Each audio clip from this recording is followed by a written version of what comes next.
Hey guys, it's Christina here, and today's video is on my new hamster Milo's very temporary cage tour. I would like you guys to please note that this is a very temporary cage, and to figure out why he has to live in this cage, please check out my video on him when he came home. It is labeled surprise, and that explains everything.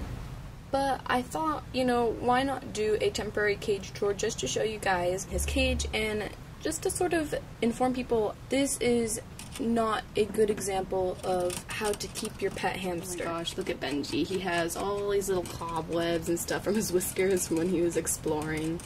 Yeah, you checking out that wheel, huh?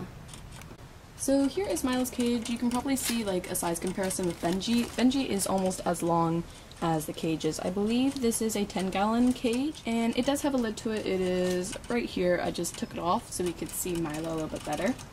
Benji's so curious. So really all he has in here is his pink Carefresh bedding. He has his little Petco sleep house over here, a water bottle, some willow sticks, 4 willow sticks here to chew on, his food bowl, along with a piece of millet spray that I gave him as a treat. And he's drinking a lot of water right now because I just took him outside for playtime, so he's rehydrating himself. As you probably saw, he had this wheel in there, and if you are a hamster owner, you probably know that these wheels are a big no-no. You cannot have these wheels in a hamster cage. I took this wheel out of his cage. It is better for him, I think, to not have a wheel rather than have this wheel, because these wheels can cause bumblefoot due to the bars here. Because if you think about it, hamsters run, I believe it is over 8 miles every night, and so running 8 miles on barefoot and with this material does not feel good, and it is not good for their feet. His food bowl is a mixture of a little bit of my seed mix along with the seed mix that he gave me.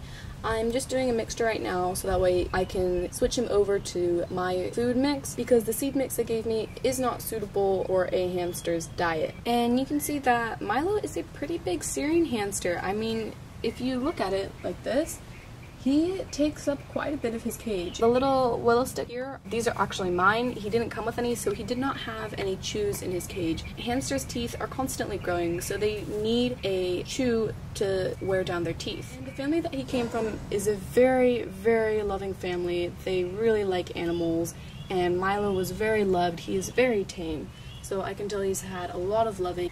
But this is just an example of what pet stores, mainly big chain pet stores, say is okay to keep your hamster. Even though Milo has lived a very happy life, it is not the best home for him. I can even tell that he is a bit of a chubby guy. Like, yes, he does have a lot of fluff, but he's a little chunky man.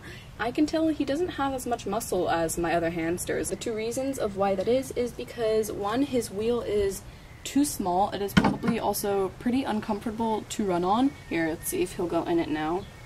Because he is a big hamster. Like, there we go. You can see Milo's width is much bigger than the diameter of this wheel. And there we go. So now you can see his back is bent, his nose is up. It's really hard for him to run on it. And also his cage isn't big enough for where he can, do some laps running back and forth. So what I'm doing for Milo is I am, of course, not keeping this wheel inside of his cage because he can hardly run on it anyways, and it is not a suitable wheel for a hamster. So what I'm doing is taking him out for hours on end, letting him run around my bathtub, of course with no water in it. When I do take him out, I let him borrow Bambi's wheel so he can have a nice run on there, because I'm waiting for his wooden wheel to ship from Amazon. Yeah, that is basically my plan for Milo, and of course I do plan on getting him a bigger cage, although it may take some time because my summer schedule is pretty busy, and I didn't plan on getting a 4th hamster. But, also seeing him in this cage, I did want to rescue him. I do not support people keeping their hamsters in a cage this size. Remember, guys, that this is an example of how to not keep your hamster. So yeah, anyways, thank you guys for watching. Hope you enjoyed the video, and we're gonna let little Milo go to sleep now and take a nap, and then in a couple of hours he'll come out again and have some more playtime. So I'll see you guys in the next video. Bye, guys!